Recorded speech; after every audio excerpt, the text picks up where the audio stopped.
பிரபல நடிகையான சித்தாரா அவர்கள் 50 வயதை கடந்தும் கூட ஏன் திருமணம் பண்ணிக்கல அப்படின்றத பற்றி தான் எல்லோருமே பேசி வந்துட்டுருக்காங்க. சமூக வலைதளங்களில் மிகப்பெரிய அளவில் அது வைரலாக பரவி வந்துட்டுருக்கு.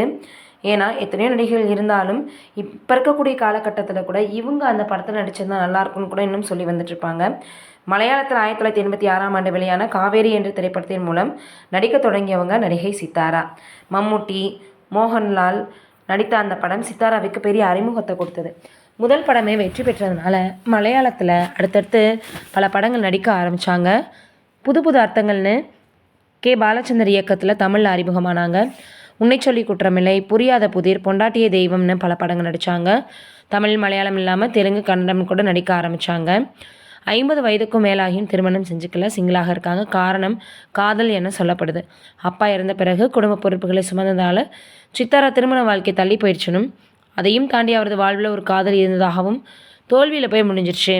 மனதிற்கு நெருக்கமான அந்த காதல் கைகூடாததால் ஏற்பட்ட வலியின் காரணமாக அவர் திருமணம் என்ற பந்தத்துக்குள்ளேயே நுழைய விரும்பலை அப்படின்னு சினிமா வட்டாரங்களில் சொல்கிறாங்க. நீங்கள் என்ன நினைக்கிறீங்கன்னு கமெண்ட்டில் சொல்லுங்கள்.